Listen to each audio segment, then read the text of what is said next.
So now that we got our coyotes dried out from washing, we gotta flip them back skin side out so we can flesh them. And the fleshing process is to get the meat and the fat off so it doesn't rot. And it's very important. And if you do it right, you shouldn't have to stitch too many holes, but I seem to get a hole or two. Anyway, if I get them all, I'll trim these legs down just to fetch about an inch past the elbows. Well, anyway, you got your fleshing beam. Just stick them on her side out. I mean, hair side in. Get them on your board, and I like to start on the back. And you'll see all this in here. Up here, it doesn't take a whole lot, but you want to get all this flesh off, all the fat. So you just simply, I don't have the greatest setup in the world, but it seems to be working. You just take your draw knife,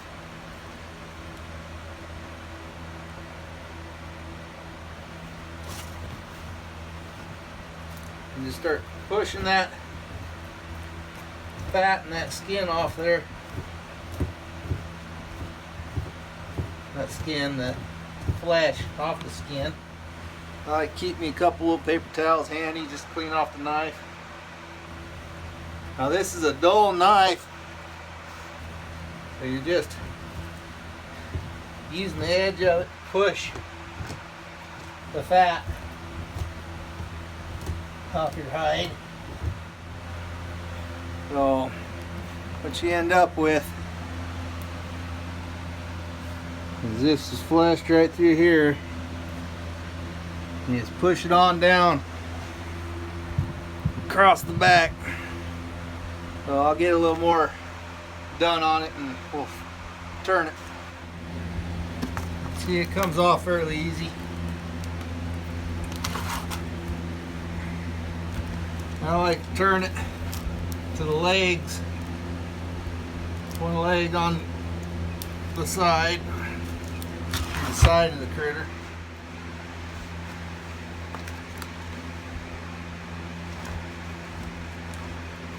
So again, just start at the top, work from side to side. Once I get down here a ways, I'll turn it again. You want to get under these armpits real good. Fat likes to hide there. It's a spot where they have trouble drying for some reason. A lot of this I'll come back and get a knife as well after I get it on the stretcher. I can clean up anything that I've missed. I say, well, cut this leg here. Here's the elbow. I come about an inch past the elbow. That's all the more you need. That's done down to there. Flip him and turn him again. Go down his belly. You want to be careful going down through the belly. You'll find it's easy to cut holes when you reach their teats.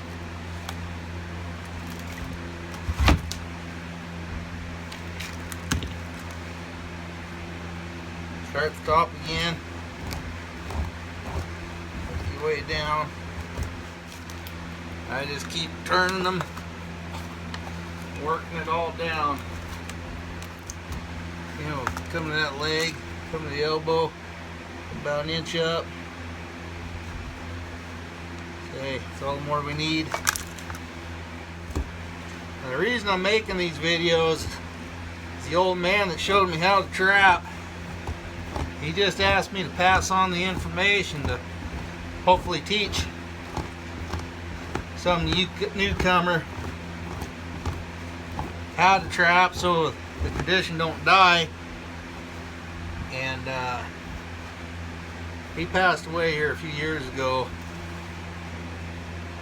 And I never have. Well, I showed one guy I know how to trap wolves.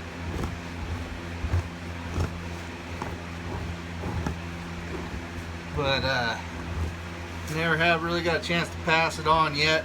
I thought this year would just be a good year to do it. So now we're down a little farther. I can pull the hide up higher so I'm not bent over as far. I got a bad back. This kills my back. So you guys can see okay. I don't have no professional setup by no means. And I'm not a great fur handler by no means either, so a lot of people out there got better instructional videos on fur handling than this is going to be. But Joe, this is for you. You wanted to see it, so here it is. Hope you enjoy. And I understand it's probably be a little gruesome for some people. But it's all part of it. If you want to trap, get the best money for your fur. You just will learn how to put up your fur. Sell it on the round. You're not going to get top dollar.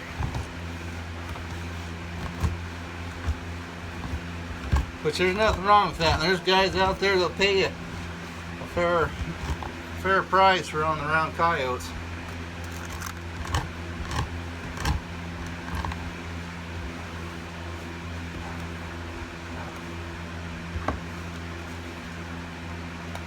Now, you could wear gloves. Probably should wear gloves. I just get to this point. I rip so many gloves anyway. I got a sink right outside.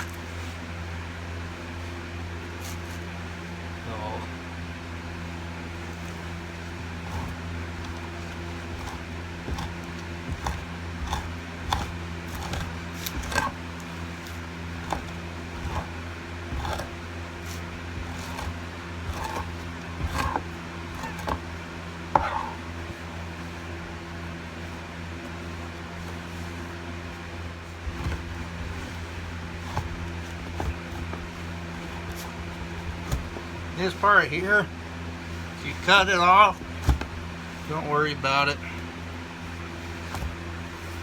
If it stays just as well.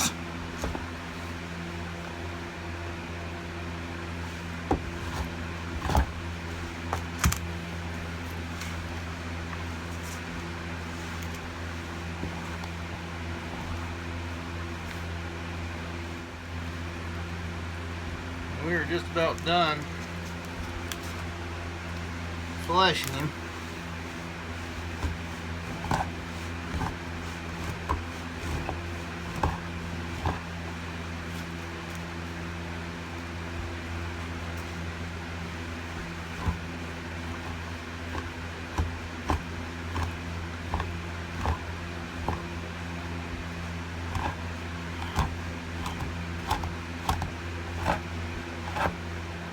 Piece left here on this tail.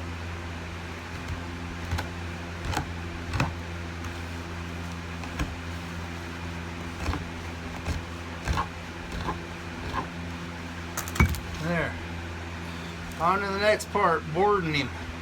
I apologize for the light situation in here. This ain't gonna be the best video, but anyway, we're ready to get him on the stretcher. I'm using wire stretchers, number 6.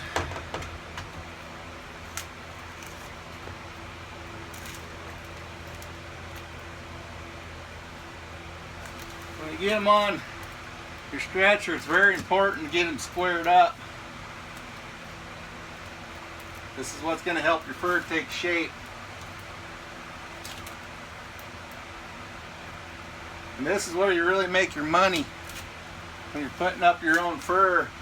It's how you handle it. You know, the washing, all of it. It all helps getting it good and centered up. All your little details Your fur buyer will notice that. Notice you took your time. You don't want to overstretch them, but you do want them stretched.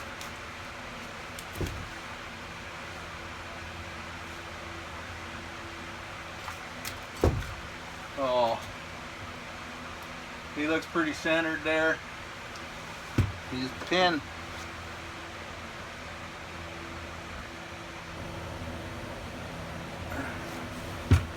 Take these bottom ones, hook the leg. I leave them long so I can trim this off later.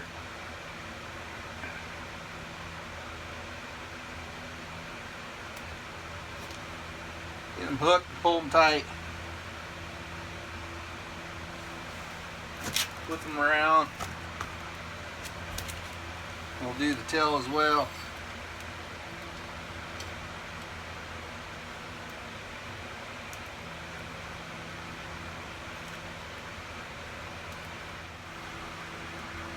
I like to trim this off and this off, square up the mouth.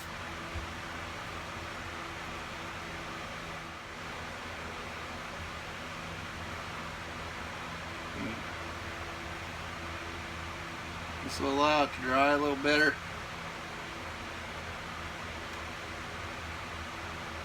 And that gum material come off. Here's a spot I struggle with. We gotta get these ears, this gristle out of these ears. Well, stay with me.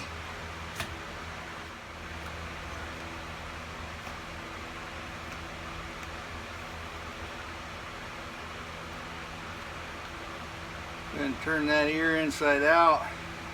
And it's this piece you don't, this piece here you don't want, this gristle. I've seen guys just grab that with a pair of pliers and rip it right out. I've tried that and ripped the whole ear off. So, I wish I knew their secret on that one.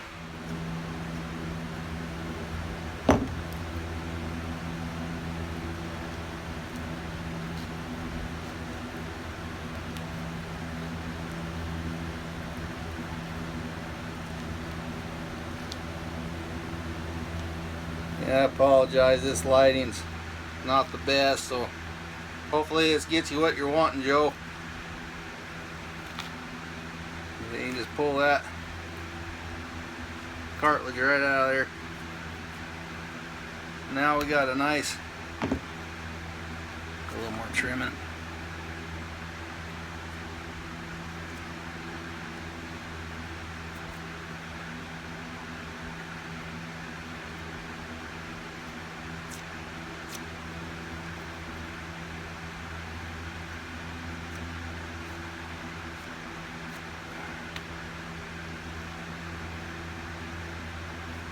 This is another problem area for drying, so try getting all that stuff off there. So hopefully you can tell I got that cartilage out of that ear. It's just the fur. We'll borax this and we'll flip this ear down and we'll pin it. So we got our tail all pinned out, the haunches. Got the ears pinned back.